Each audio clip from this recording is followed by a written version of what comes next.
In a moment, you'll hear James Stewart as the Sick Shooter, just one of the many fine programs brought to you Sundays on NBC. Later this evening, listen to the NBC Star Playhouse with Leatrice Joy and Jeffrey Lynn. Here, Meet the Press, America's #1 news-making program. And be sure to keep tuned for the dramatic story of communism in America on Last Man Out. A wonderful lineup of great programs, all of them heard only on NBC. James Stewart as the Sick Shooter.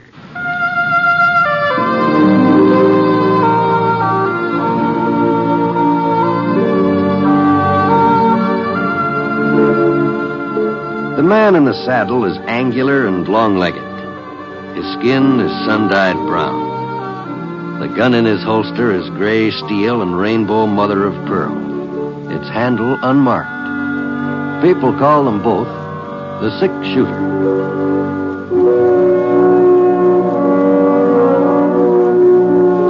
The NBC Radio Network presents James Stewart as the Sick Shooter, a transcribed series of radio dramas based on the life of Britt Ponset, the Texas plainsman who wandered through the Western Territories, leaving behind a trail of still-remembered legends.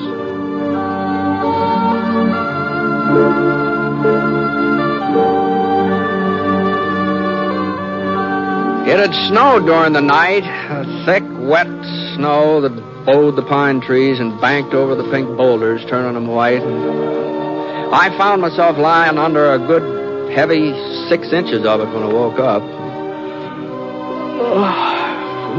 Gee whiz. Old Scar, he looked like a white-whiskered burro over there, standing beside what was left of the campfire, trying to shake himself dry. All right, take it easy, boy. Just wait till I get the fire started again. The wood I'd gathered up the night before was pretty wet, so I got a hand axe out of my pack and I headed over toward a little hill about a quarter of a mile away. Since the wind had been from the north, I figured some of the brush on the far side might still be drying up for burning. Yeah, it wasn't very easy climbing. A couple of times I went in and way over my knees.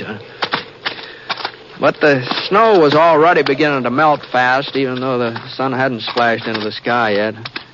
And that meant we'd be able to start off in an hour or so. By then, the stuff would be thinned down to mostly mud and water. I hit the crest of the hill and looked around. The south side sliced away at a good sharp angle, and the ground was fairly dry. I spotted a couple of dead oak saplings lying on the ground about 10 feet below me. Seemed likely they'd catch fire without too much trouble. I was kind of surprised to find oaks growing at this altitude.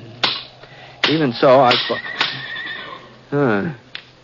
there's some bothering Scar. Probably a jackrabbit or squirrel or something. They sure was making a lot of racket. Wasn't like him to get upset unless it... Well, that wasn't a jackrabbit. That was a whole lot more than that. I dropped my axe and I climbed back to the top of the hill as fast as I could climb. The sun was inching over the rim of Spooner Range, and at first the reflection off the snow blinded me.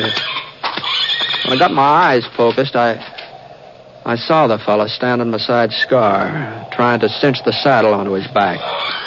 Hey, you! Hey, let that horse alone! He looked up, and for a minute he just stood there as though he didn't know exactly what to do next. Then he jerked the leather tight and he put his foot in the stirrup. Scar wasn't being very helpful, but it didn't keep the fellow from mounting up. I knew I couldn't make it through the snow before they rode off, and I sure didn't like the idea of chancing a shot, not with Scar rearing the way he was. But I didn't have much choice. My first shot was wide, maybe 5-6 feet, and Scar was taking the spur and sort of starting to move in spite of himself. And another minute or two, they'd be out of range. Now, that was a little close, but not close enough. Bullet must have caught the fella high on the leg. He twisted around, tried to get a hold of the pommel, but his fingers slipped off, and I saw him slide into the snow. I couldn't see whether he had a gun or not, but I found out soon enough. I dived behind a clump of pine. There was a clearing between us, and he was using a boulder for cover. A little spray of snow told me I'd chipped the rock right in front of him. I waited for him to answer my fire, but there wasn't a sound from that side. Maybe he was just waiting, too, hoping I'd get anxious and come out in the open. Well, I wasn't going to be that obliging. He still didn't answer. I reloaded my gun. I edged over to the right.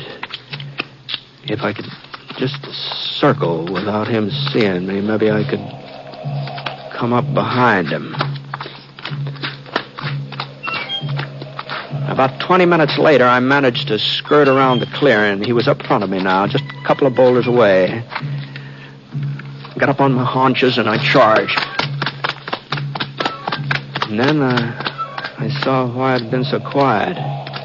He was sprawled out, face down on the snow, staining it red. It wasn't just his leg that was doing the bleeding either. There was a bullet hole in the small of his back, and the piece of cloth fastened over it had come loose. His gun was lying beside him, within easy reach. I picked it up. There was still one bullet that hadn't been fired.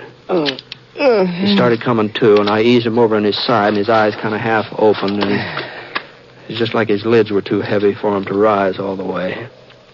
I stole a lot of things in my time, but I ain't never been a horse thief before. All right, you better take it easy. What's the difference? I'm not gonna pull out of this anyhow. I guess I'm lucky. Dying here's a whole lot better than being caught. I always said they'd never hang me. All their rewards, wanted posters, just wasted time. I told them they'd never hang Ace Tressler. Tressler? You heard of me, ain't you? Yeah, I've heard of you. Everybody's heard of Ace Tressler. One way or another.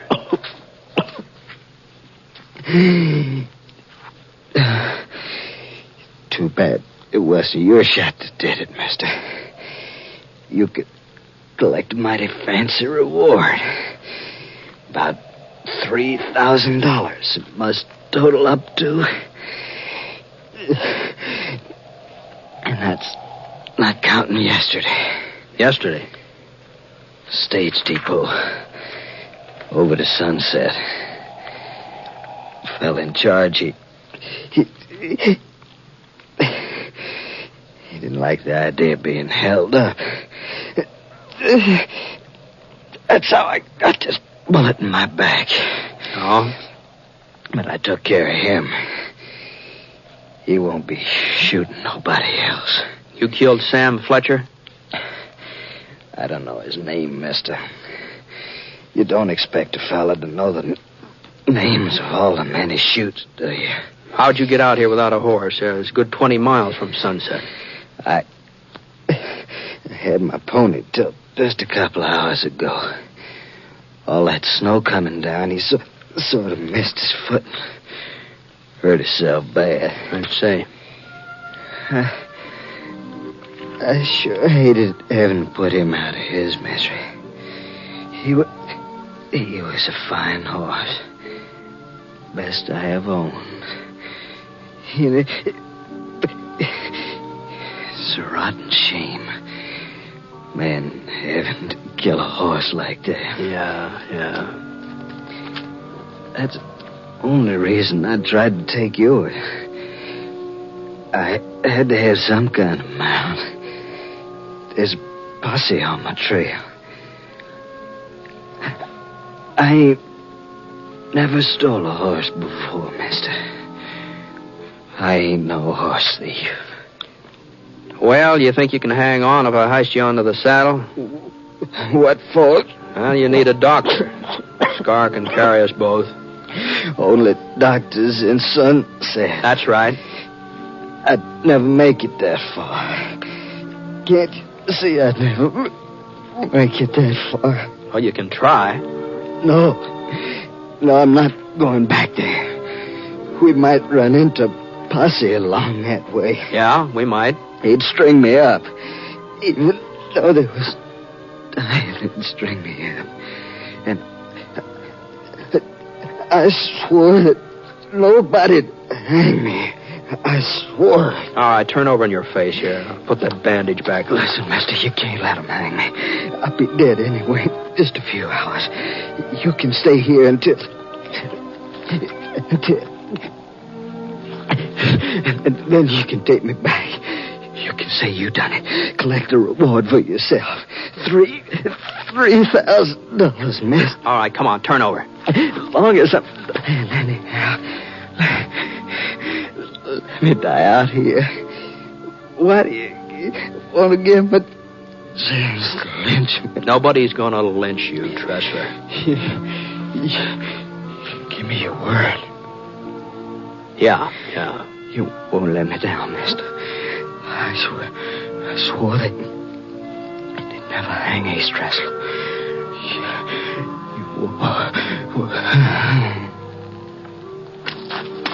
He passed out again. But he was still alive, still hanging on by a thread. I managed to get a couple of makeshift bandages fastened onto him. The bleeding seemed to have let up a little. His leg wasn't hurt too bad. The bullet just sort of went through the flesh, and it didn't look like it had broken anything. But the wound in his back, that was more serious. As far as I could tell, the bullet had just gone all the way into his chest. I picked him up, and I laid him across Scar's back. And then I looped a rope around his body and tried to fix it so that he wouldn't slide around too much. It wasn't going to be a very comfortable ride, but as long as he was unconscious, I wouldn't know it. All right, let's go, boy. Come on. We weren't able to make very good time with Scar carrying both of us through all that slush. It was almost 2 hours later before we came to the main Sunset Trail. And just as we turned on, I spotted the posse. At least what I figured was the posse. 5 men loping along toward us from the east. Doc Prince headed the procession. He was the local dentist. And I recognized Ty Barstow and Frosty Ender right behind them. 2 boys bringing up the rear. I didn't look familiar. They'd probably moved into Sunset since the last time I was there. Whoa, boy. Whoa, boy. Well, howdy, Britt. Hello, Doc. Well, boys, what'd I tell you? I said he was Britt Ponset. Yeah, that's right. Easy, girl. Easy. I'm pleased to meet you, Mr. Ponset. I'm Cliff Slauson, and this here's Harv North. How are you? Hi. Yes, I recognize you the minute you come into sight. I said, there's a 6-shooter, I said. And I guess there's nothing the matter with my eyes. Appears like you're carrying quite a load, Britt. What happened? It's Art Tressler. Huh? Tressler? No. Well, I'll be doggone. Let's see here. Yes, it's him, all right. Leastways, it sure looks like them pictures on the posters. Well, if that don't take their cake. This neighborhood's getting to be a real outlaw's haven, I reckon. Well, maybe they'll change their mind about hanging around after they find out what happened today. Yeah, we've done a pretty good job of taking in the welcome mat. Pretty good. If you ask me, we set a record. With Ponset's help, of course. Oh, you boys didn't need any help from me. You would have found Tressler yourselves before very long. Well, what are you talking about, Britt? We didn't have the faintest idea he was in these parts. Sure, we were already on our way back to town. You mean you weren't looking for him? Of course not. Well, what are you doing out here, then? I thought you were a posse. We are a posse, but we were hunting George Revitt. Rabbit? Yeah, you remember him, don't you? Robbed Phil Jeffers' general store a couple of years back. Almost killed old man Jeffers. Yeah, I remember. Well, sir, he broke out of jail a week ago. The one over to Polk City, and what do you think he did? He headed straight for Sunset, and he tried to pull another robbery. Yeah, only this time he did kill Sam Fletcher while he was at it. Now, just hold on a minute here, boys. Now, you're trying to tell me that you're looking for George Revitt, and that you think he's responsible for the robbery at the stage depot last night. Think? We know it, Britt. Of course we do. But we ain't looking for him anymore. We found him. What? Yeah, just a couple hours ago. Hiding in a cabin over by Walnut Creek. That's right, and he won't be pulling no more holdups neither. We saw to that. No, boys. Now, you better let me explain this, Britt. He might think we was kind of hasty this morning. It isn't as if we didn't give Revitt a trial. A trial? Well, there was no doubt about his being guilty, Britt. And seeing as how there's no judge in Sunset, and we'd have to wait till next spring for a formal hanging, Well, we sort of speeded things up a mite. You didn't string him up yourself. Well, not very high up, just a couple of feet off the ground. Now, boys, wait just a minute now. Now, Britt, there's no point in your looking so all-fired serious. There's nothing anybody can do about it now.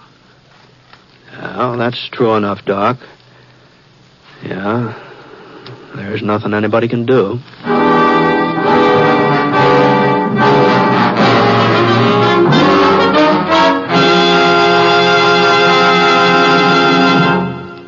We'll return to James Stewart as the six-shooter in just a moment. Now, hear this. Within the next 20 seconds, a fire will break out somewhere in the United States. Lives may be lost, property damaged, homes or buildings destroyed. There are 4,600 fires in America every day of the year.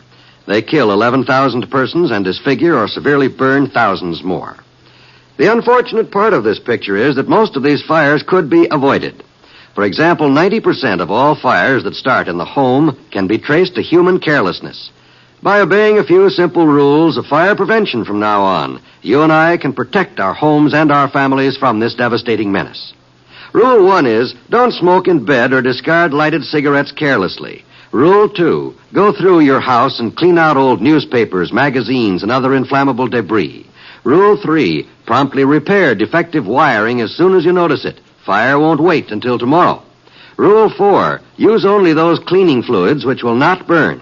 And last but not least, be careful with matches. Keep them out of the reach of small children. Remember, it doesn't pay to gamble with fire. The odds are against you every time.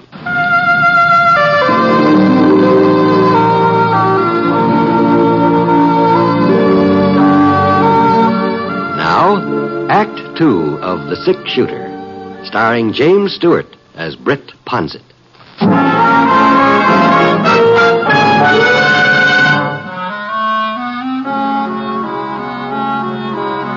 Well, I just didn't know what to say.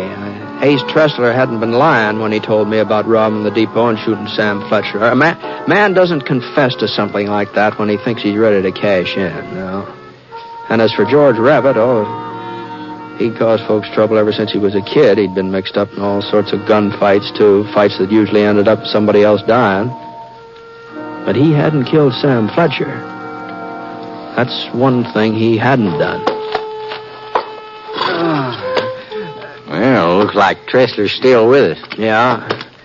Well, I'd better get moving. Well, you want us to take him into town for you, Britt? That's a good idea. No, thanks.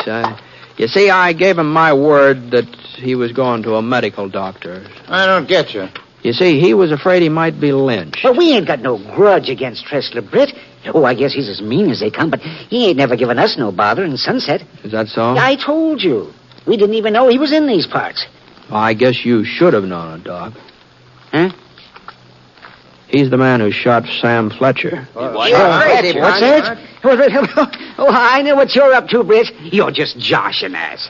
You're trying to make us feel like we've done something wrong and take care of George Rabbit. Yeah. Well, all I'm saying is that Tressler told me he's held up the stage depot last night and he killed the fellow in charge. You ain't serious. I'm about as serious as I can be. Oh, but, Britt, that don't make sense. Why, it had to be Rabbit.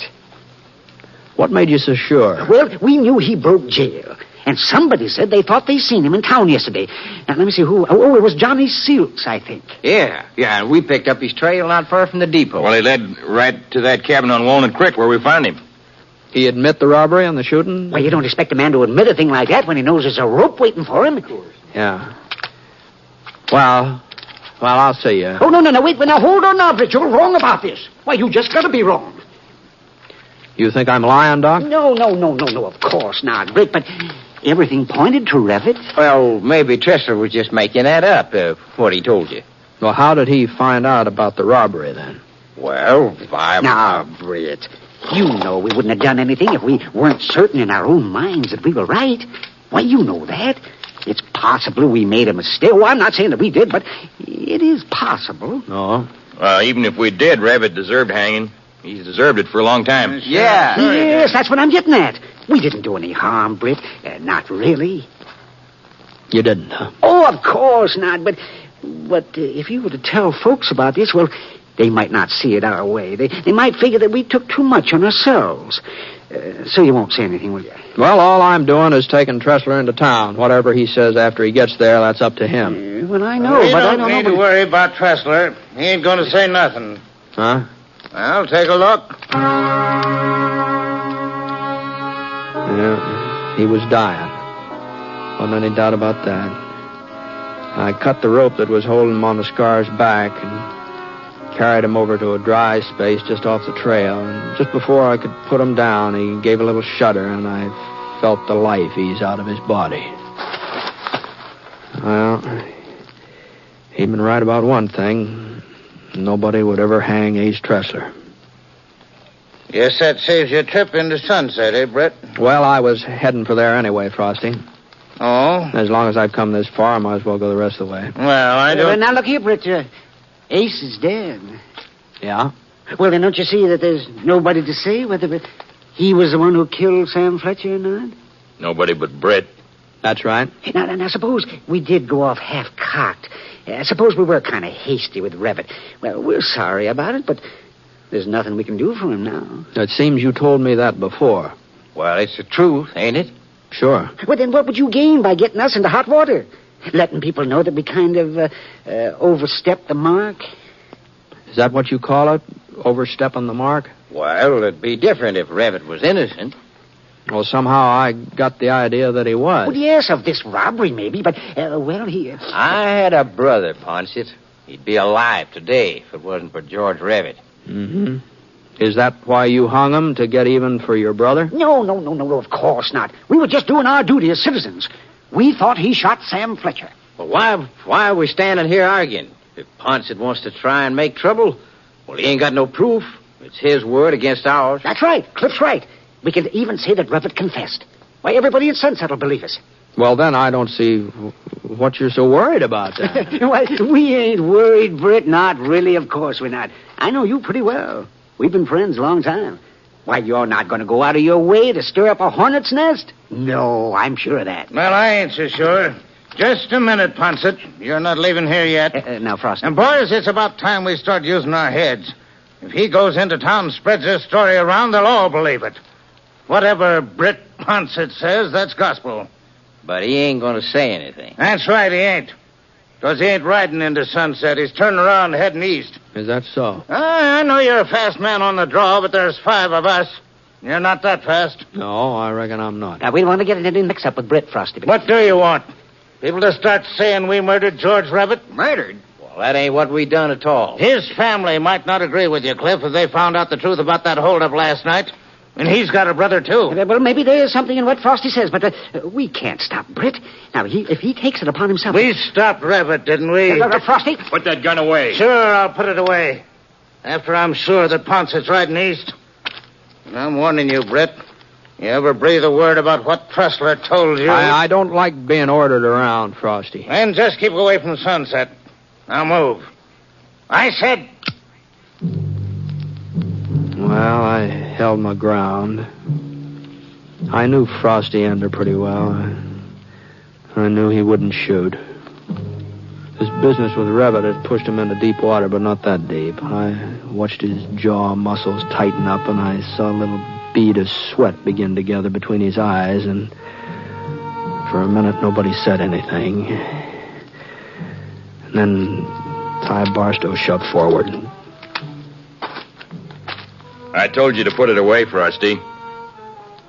Wasn't what we already done today bad enough? You want to kill somebody else? We done nothing wrong. Get that through your skull, Ty.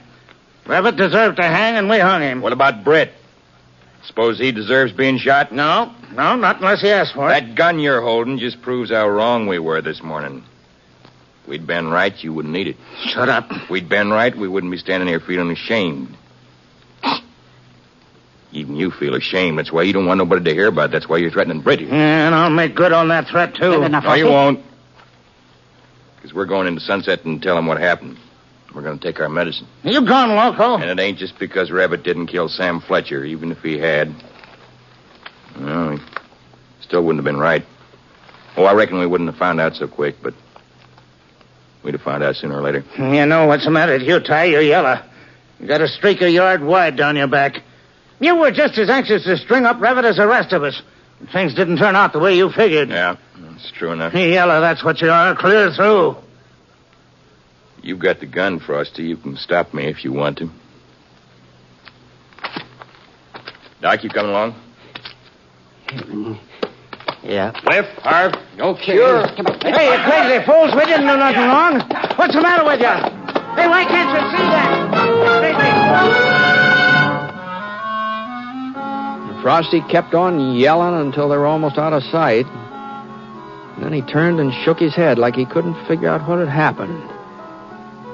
I picked up Tressler's body and I laid it across Scar's back, and Frosty swung around and stared at me. If it hadn't been for you, folks would have said we'd done fine. Nobody would have known about Tressler. Why'd you have to meet up with him today? Why? Because it snowed last night and his pony stumbled and he needed another horse. That ain't no reason. No, maybe not, Frosty. Maybe not. You coming into town? Yeah. Let's go.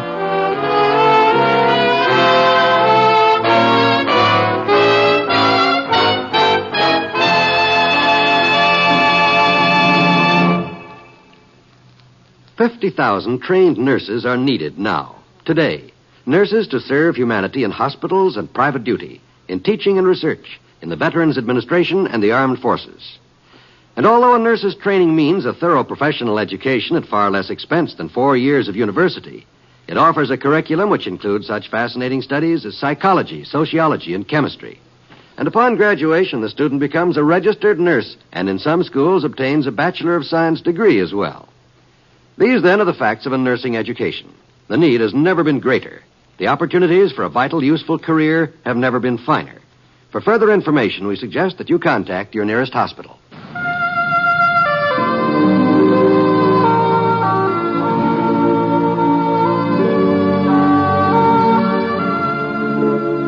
The Six Shooter is a transcribed NBC Radio Network production in association with Review Productions. It is based on a character created by Frank Burt and is written by him. Mr. Stewart may currently be seen in the Universal International picture The Glenn Miller Story. Others in the cast were Robert Griffin, Harry Bartell, Lamont Johnson, Howard McNear, and Forrest Lewis. Special music for this program was by Basil Adlam. The entire production is under the direction of Jack Johnstone. All characters and incidents were fictitious, and any resemblance to actual characters or incidents is purely coincidental. Oh, by the way, you'll be interested in knowing that the Six Shooter has been chosen for broadcast to our men overseas through the facilities of the Armed Forces Radio Services. This is John Wall speaking.